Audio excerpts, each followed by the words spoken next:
welcome to a day in the life of the most beautiful creature God ever made. No, it's not me. It's my grand-bunny, Prince Niblet Nom Nom Poopy Paws III.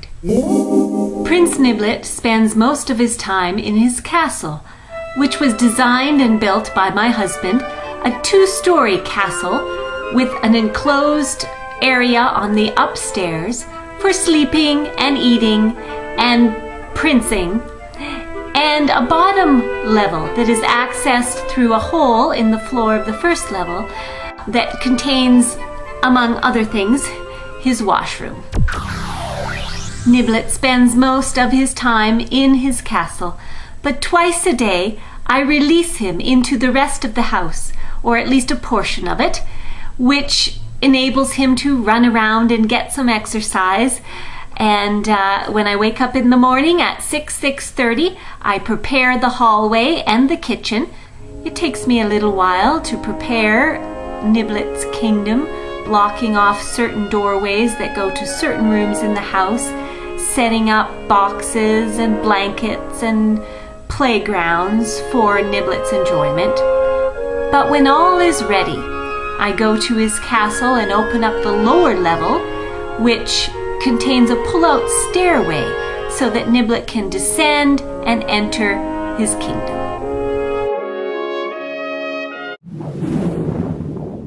Once Niblet is free in the hallway kitchen area of the house, I let him do what he wants. Sometimes he runs around, sometimes he lounges, chillax, and the kinds of things that princes tend to do. But at some point during the morning, I give Niblet his candy. Nature's candy. Raspberries or watermelon or blueberries or something like that, which he really, really likes. So I use this time to train him to sit on my lap. He doesn't naturally like to sit on my lap, but he'll do it for a blueberry. And so I use that time of fruit and cuddles to train him to get close to me and not be freaked out. I'm sure that husbands can be trained the same way, but I haven't tried that yet.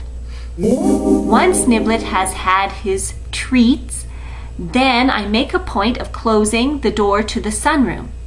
This limits his access and is part of my training for him to go back into his castle. Because once it is time for him to go back into his castle, he will sit by that closed door waiting for it to open. He knows that when it does open, there will be vegetables waiting for him in his castle. And so after an hour and a half, 2 hours of running around, I will slowly and cautiously open the sunroom door, and almost always he is sitting right there waiting for his vegetables. And then he runs back to his castle, up the stairway, and sure enough, there's some lettuce waiting for him. In this way, Prince Niblet has been trained to exit and enter his castle at the appropriate times.